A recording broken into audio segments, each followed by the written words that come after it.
Сәлем достар, менің каналыма қош келдіңіздер. Бүгін ерекше рецептпен дайындалатын самсаның жасалу жолын көрсететін боламын. Менің каналыма тіркеліп, лайк басуды ұмытпаймыз. Бізге керегі бір жұмыртқа, жылы су, тұз, қант және ұн қажет болады. Бірінші осыларды араластырып аламыз. Содан соң ұнды елегіштен өткіземіз. Қамырларыңыз қатты болып қалмасын.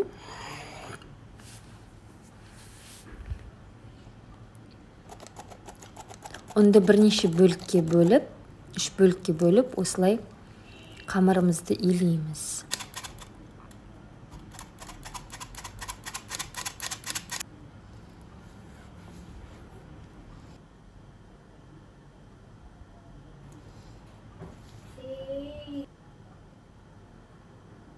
Жақсылап иленген қамырды жарты сағатқа қойып қоямыз. Иі қанғанша, сол кезде жақсы жайылатын болады қамырымыз.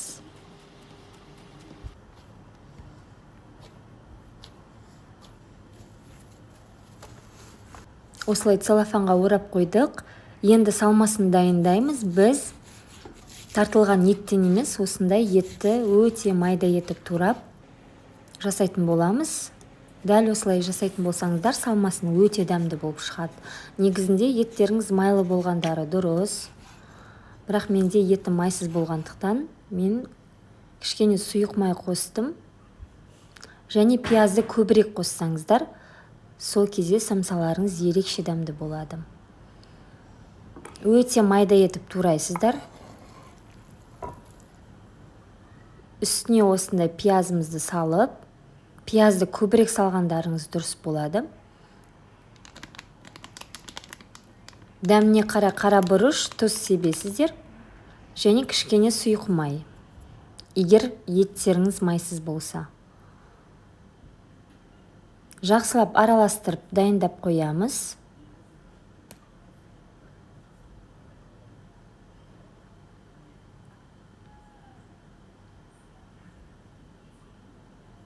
Қамырымыздың иі қанды. Енді осы қамырымызды жақсылап тұрып жаямыз. Жұқа етіп жаясыздар.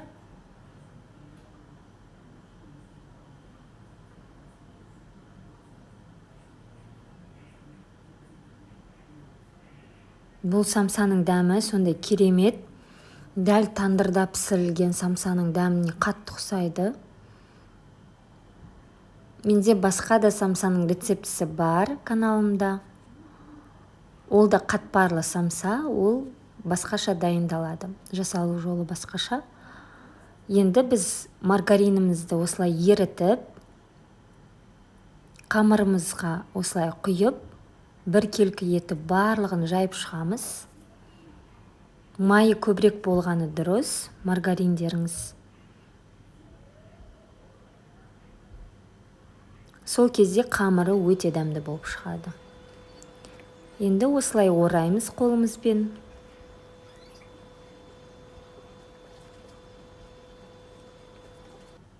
Ортасынан бөліп, осылай дөңгелектеп қамырымызды тоңазытқышқа қойып қоямыз 20 минутқа.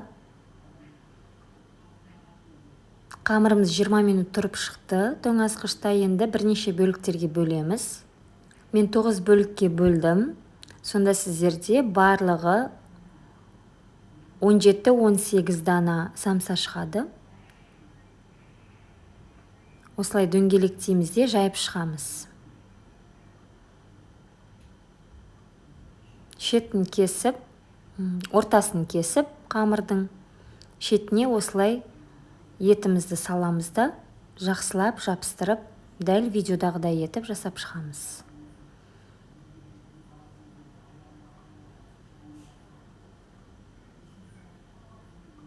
Дастарханның сәнін келтіретін, қонақтарыңыз таң қалатындай, сондай дәмді самса болып шығады.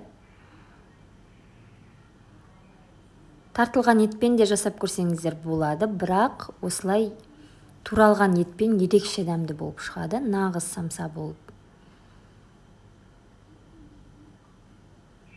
Самсаның дәмділігі ол қамыры мен етінің майлылығы және пиязының көптігіне байланысты болады. Сондықтан пиязды көбірек салып, еттеріңіз кішкене майлылау болғаны дұрыс болады. Сол кезде самсаларыңыз өте дәмді болып шығады.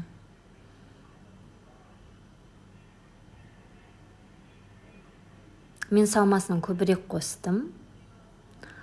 Осылай жақсылап түйіп шығамыз, бір-біріне жабыстырып. Ашылып кетпесін. Ашылып кетсе ішіндегі бүкіл соғы, яғни суы шығып кетуі мүмкін. Сыртқа қарай құрғақ болып қалады сол кезде. Енді үстін осылай жұмыртқаның сарысымен жағып шығамыз. Жан-жағына. Жан-жағының барлығына жағып шығасыздар самсаның. Үстіне осындай күнжіт септім мен. Біздің самсамыз дайын болды. 180 градуста 30-35 минутта пісіріп аласыздар. Өте дәмді болып шықты достар. Міндетті түрде жасап көріңіздер. Сіздермен болған Ақбота Садыкова.